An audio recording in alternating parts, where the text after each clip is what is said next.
Hold on a second. What up, YouTube family? So today I'm bringing on Dylan and John. They just closed their first wholesale deal for $35,000. There's no sell pitch.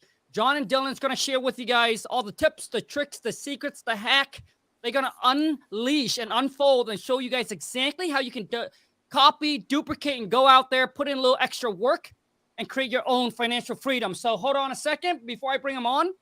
I want to say for those of you who haven't grabbed my book, for those of you who's struggling, trying to still close your first wholesale deal, if you want to grab my book, The Secret to Wholesaling Real Estate Completely Virtual, where I break, all you need a phone, a laptop, and internet, and you can do that. I pretty much gave you guys all the step-by-steps and everything like that, from finding motivated sellers to cash buyer, title company, the freeway to the payway. So if you're interested in grabbing a copy, all you need to do is just go to WTMbook.com. All right, no further ado. Dylan, John, what up, man? How's it going? How you doing? Good, man. Hey, first off, I want to say thank you so much for taking the time to jump on and do this and giving back to the people, man, because this is what it's all about. Yeah, no problem. Thanks for having us. Yep, absolutely. And for those of you who's watching, if you guys have any questions, just comment in the chat because we're live, and John and Dylan will be able to answer any question you guys got. But let's jump right into it, man. So I don't know who want to start, but, just share with us a little bit about your background, how you guys got into the game and became partner, man.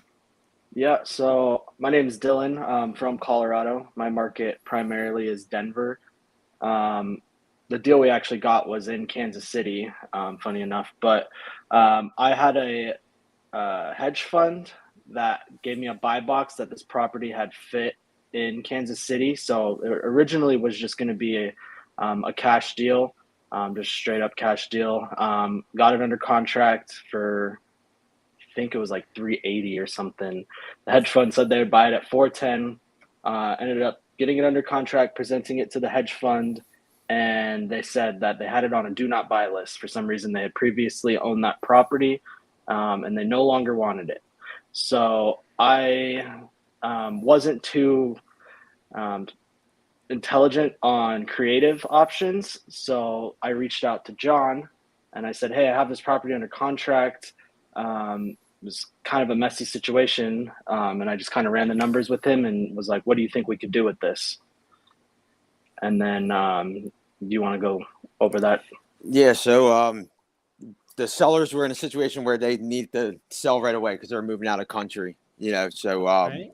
we explored their options with like what they needed to walk with and stuff. And we tried helping them out with more money on the back end. But to lead off, we took over the mortgage subject to, and we financed their equity and they were originally agreed to no payments with like a 5-year balloon.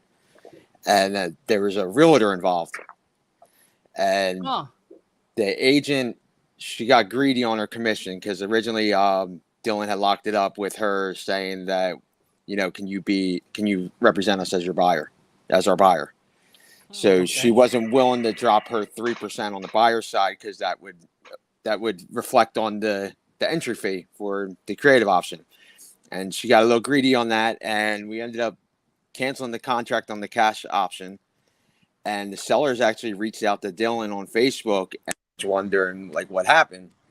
And we told them. Yeah, it was about a week after I canceled the original contract with them. I get a message from some random lady, I thought at the time, saying, hey, were you just interested in buying this property in Kansas City, blah, blah, blah. I responded and I was like, yeah. And I started recognizing her name from the contracts.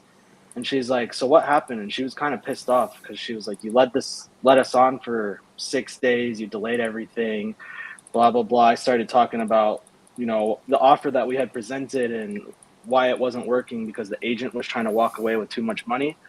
And she was starting to badmouth the agent as well, saying, yeah, the agent hasn't shown our house. She hasn't even put signs up in the yard saying it's for sale. She's barely communicating with us, da, da, da, da. So then we were able to convince the seller to try to get out of the contract with the agent, which we successfully did, leading us to another problem. This brokerage that they were working with is called MV Realty. Are you familiar with them at all? No, I'm not. Okay. So what MV Realty does is they'll cold call people, offer them money to sign an exclusive contract to use them as their brokerage. Oh, okay. So essentially, our sellers in this situation signed a contract with them for $800 for the exclusive rights to sell their house for 50 years.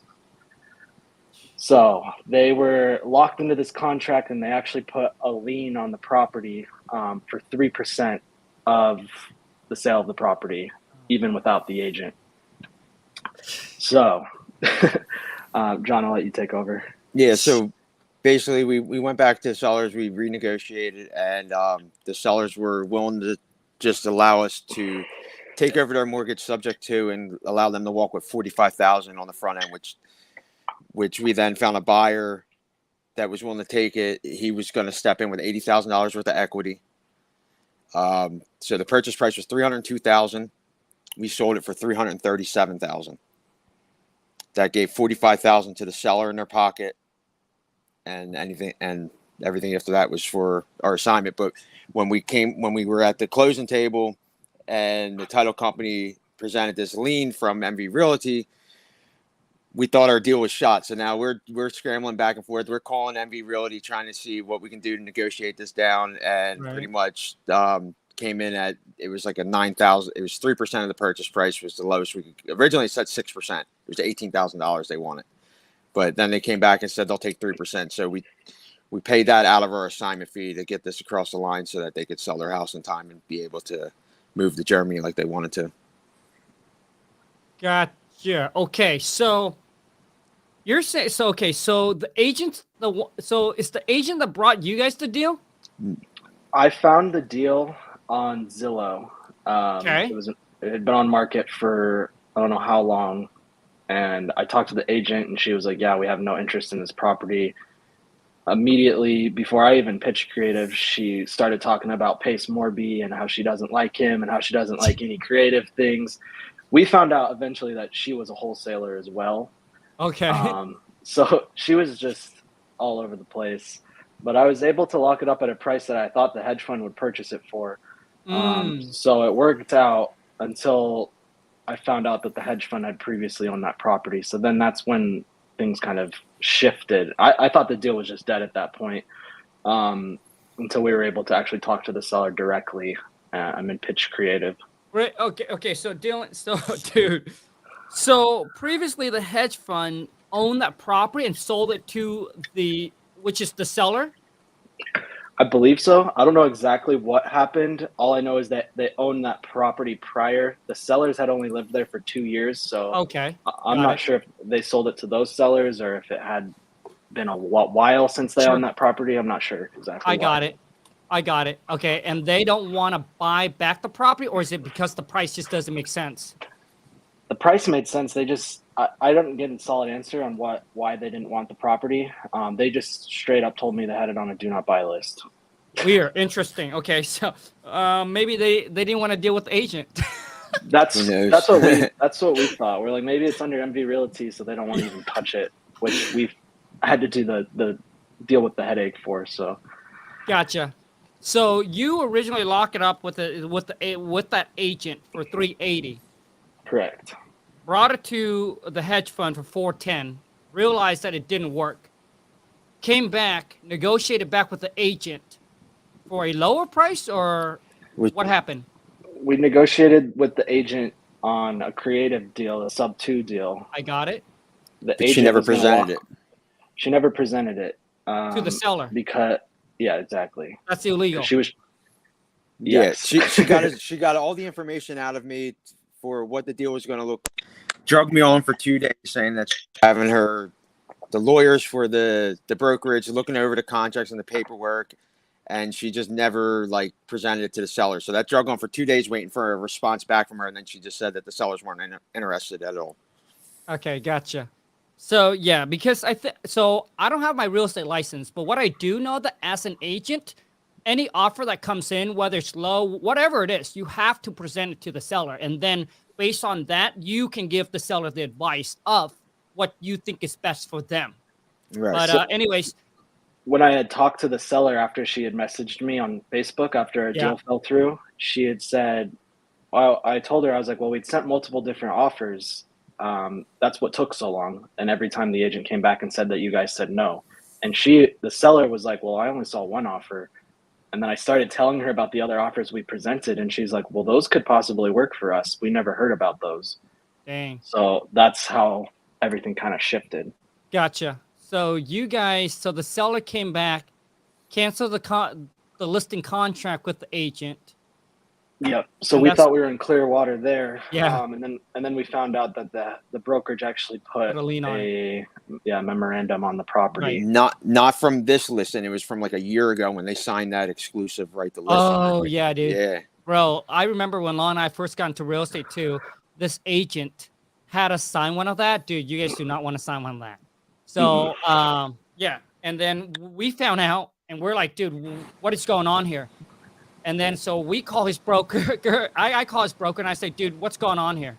Like, I don't want to be tied in like this. This is something that they never told me anyways. The broker's like, okay, not a problem. We cancel and then we're able to walk away. See, we tried to go that route to fix that. And like, you cannot get a hold of this brokerage at all. Because if you look up their name, they're tied okay. to Okay, hold on a second. We don't want to talk. I just want to make sure that we're not causing any issues. So I hear you. So we're not going to drop that broker's name again. I don't know how. I'm going to try to have my team edit this video out. But anyway, so you guys came back, deal directly with the seller. You got the contract under contract for 308. 302. Okay, 302,000, and with a creative finance. Now let's walk us through how you guys structure that. So hold on a second. So 302,000. How much? What is owed on the property? 257, roughly 257,000 was owed on the property. So let's walk everybody through this because I don't think I brought on any guest that does like creative financing. So there's a mortgage on it for how much again? 258.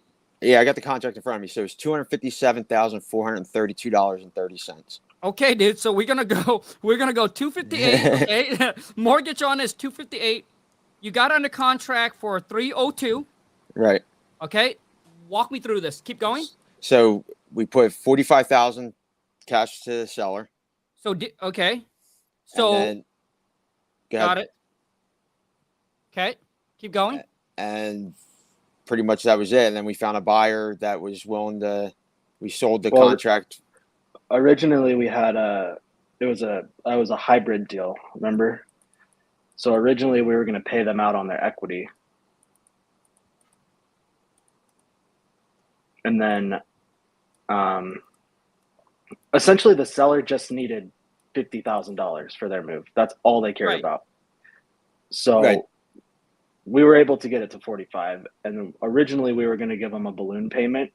And we just came back and we're like, look, we can get this done a lot quicker if that's it. If you just walk with 45 basically. And they agreed to it. Okay, hold on. Okay. So there's a mortgage on it for 258. What is the monthly payment on that?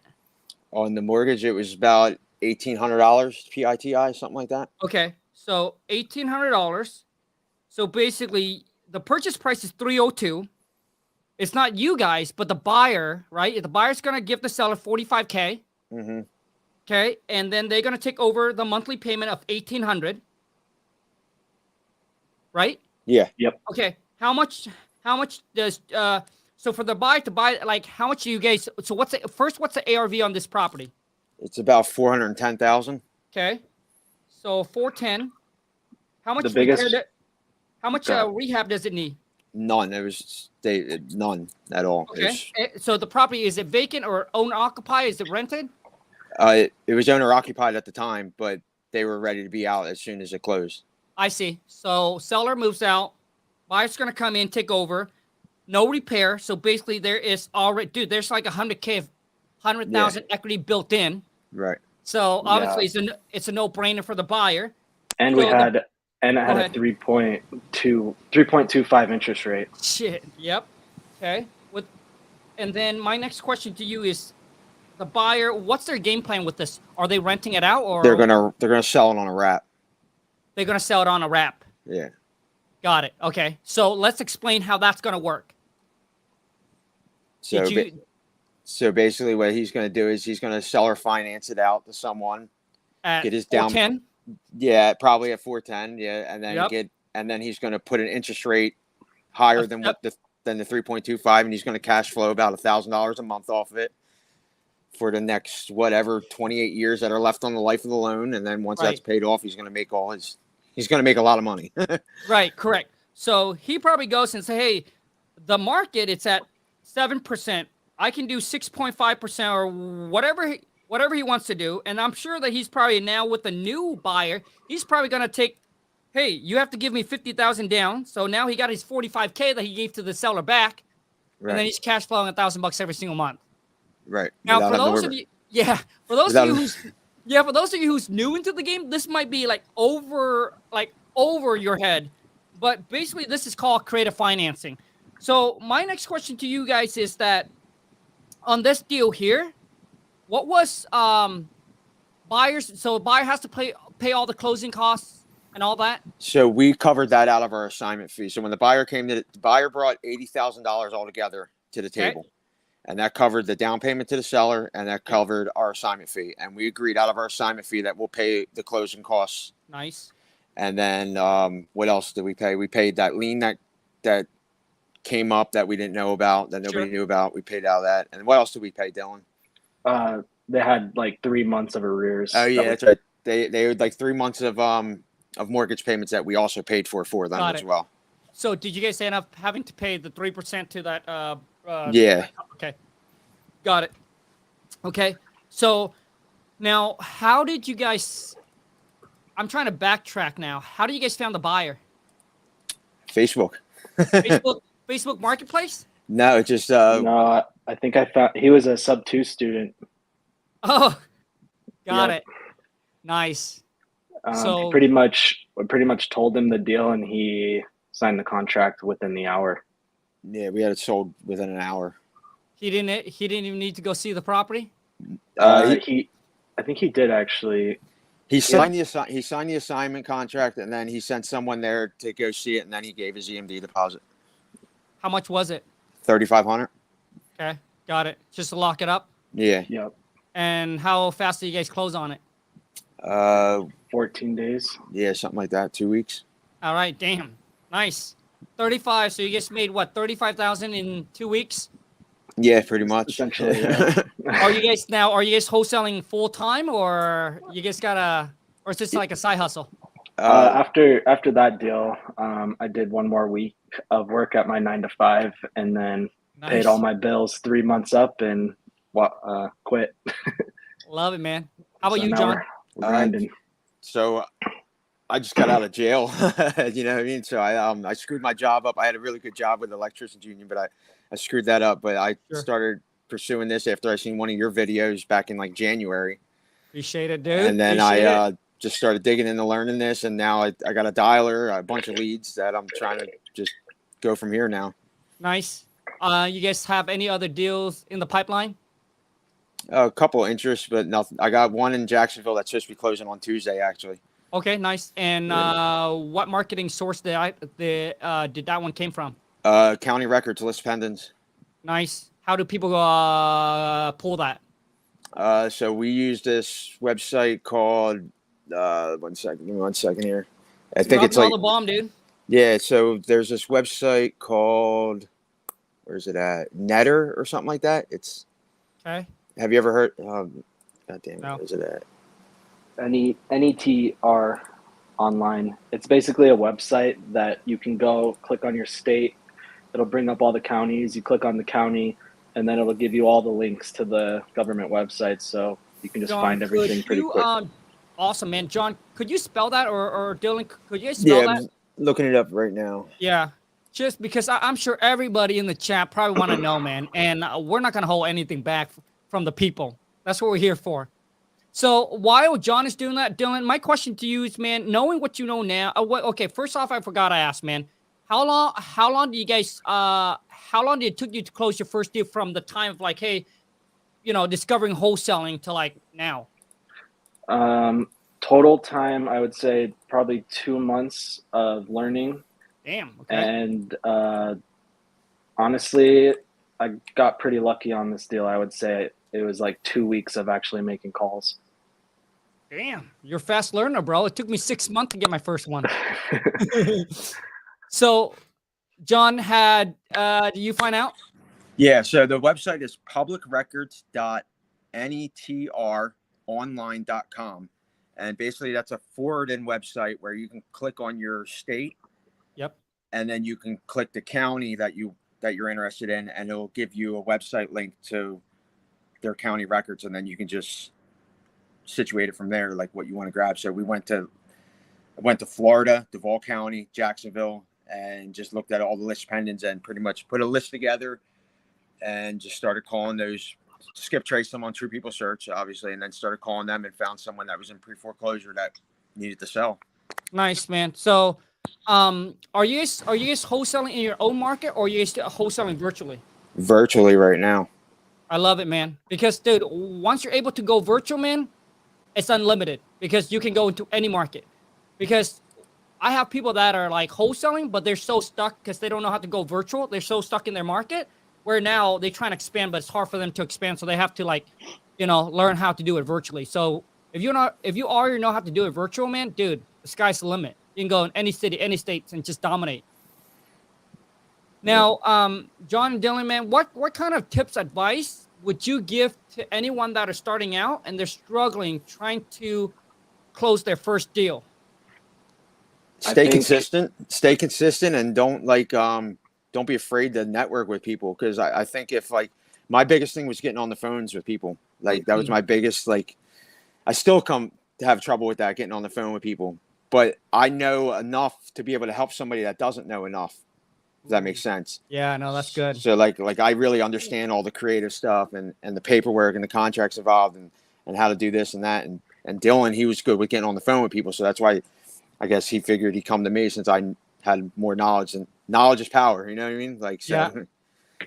I mean, yeah, I think the biggest piece of advice is don't be scared to, like John said, network, and don't be scared to JV on deals with people for your first couple of deals, where you can have someone kind of walk you through it, make sure you're doing everything properly, legally, and safely. Yeah, dude. I think those two advice are definitely solid, because I think a lot of people, when they first start out, they're so focused on trying to close their own deals. They don't want to, like, work with other wholesaler because of, fear of, like, competitions, and they're not wanting to talk to realtors and all of that. And I think JV deal are great. And I think, and Dylan, I agree with you, man. Like, when you first start out, if you have cash buyer already, if you can connect with someone that already have a deal in the contract and just help them bring that deal, right? Just close the gap, bring your buyer to their deal, and you can split 50-50. So if they make $20,000 on the deal, guess what? You get $10K. And you didn't have to go out there and talk to the seller, putting the property on a contract. You're just leveraging your cash buyer network, and boom, make it happen. Yep. And 10K is better than nothing. 10K is better than 0K. So, John, people want you to repeat that website one more time, man, and slowly. It's publicrecords.net, RONLINE.com. So publicrecords.netronline.com. Awesome. Fantastic. All right. I mean, that's all the time that we got, man. So what are some, I guess, any last word, Dylan and John, that you guys want to say to the people, man? So, Khang, I started a Discord community where we got about like 70, 80 people in there. If I could drop that link with you to put in the description, that'd be awesome. You got it, dude. It's a free community, just like-minded people just trying to get together and do their first deals. Nice, man. So, John, if you can send that over to Angie, and then we'll make sure that we add it into this the description. So for those of you who wants to join, John and Dylan Discord, make sure you check the description. Dylan, you have anything you want to say, man, before we wrap this up, dude? You want to close it out? You want to close us out? I don't think I got anything else, but I do appreciate you having us on here, and it's good to meet you. Hey, thank you so much. For everyone else, if you have any questions, just drop it down the chat. Dylan, John, thank you so much. I appreciate you guys so much, man. Yep, thank you. Yep, take care, you guys. Have a good one. Yep, take care. For everyone else that are still here with me, once again, you guys, I appreciate all the love and all the support. If you have any questions, drop in the chat. For those of you, you're new into the game, you're looking to close your first wholesale deal, You can either go to WTMclass.com. It's a 15-minute free training that I created just for you. Or, boom, just grab my book here. If you can, all I ask for is if you can drop me a review on Amazon. It will mean the world to me. We're trying to get back to #1. And if you want to grab the book, all you need to do is go to WTMbook.com. And here's what I'm going to include. So in the next, I would say 48 hours, for everyone that actually grabbed the book, I'm going to give you a free ARV calculator and a free rehab calculator to help you become the best real estate wholesaler out there. So if you want to grab the copy for the next 48 hours, I'm going to make sure my team will send you guys the link. So if you actually get the book, go to WTMbook.com. If you grab the book through that link, I'll make sure that my team will set you up. Thank you so much, you guys. Until next time, take care. And let's go get this money. Later.